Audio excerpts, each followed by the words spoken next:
কেউ আমার ছেলেকে একটু ফোন দাও। ধরলো না আমার ছেলে ফোন। আসসালামু আলাইকুম।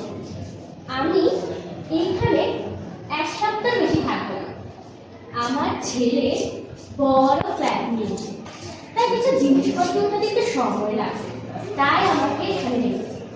আমাকে দেখার মতো তেমন কোনো মানুষ নেই, তাই আমি এখানে এক সপ্তাহের জন্য থাকবো। এক সপ্তাহ বেশি থাকবো না। আমার ছেলেকে একটু ফোন করতে বলি। হ্যাঁ হ্যালো বাবা, হ্যাঁ আমি তোর মা বলছি। হ্যাঁ কই তো রেখে দিল। কি বললো? আমার ছেলে ব্যস্ত আছে, তাই আমাকে বললো পরে কল দিবে। হ্যাঁ আপনি তো বড়ই ফালতু মানুষ। আপনি কি ভাবছেন আপনার ছেলে আপনাকে এখানে রেখে গেছে, আর আপনি ভাবছেন আমার ছেলেও তেমন? আমার ছেলেকে আমি কোলে পিঠে মানুষ করেছি। আমার ছেলে আমার হতেই পারে না। আমার ছেলে কাজ শেষ করে আপনি ঠিক এখান থেকে নিয়ে যাবেন।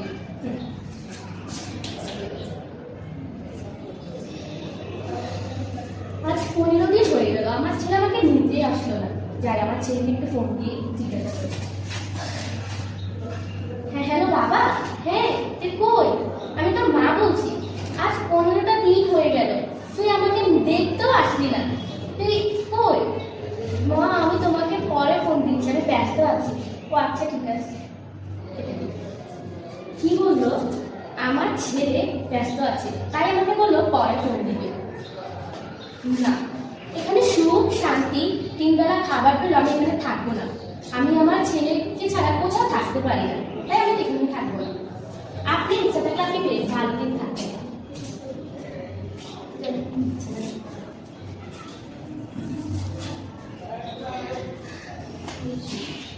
আমার ছেলেকে আমি ছোটবেলা থেকে কোলে পিঠে মানুষ করেছি, আজ আমার ছেলে কিভাবে আমার ছাড়া এখানে থাকতে পারে?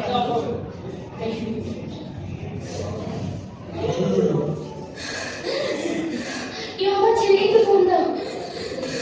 ধরলো না আমার ছেলে ফোন। আরেকবার ফোন দাও। ধরলো না। আপনি কষ্ট করে আমার ছেলের ফটো আমাকে দেন। আমি যদি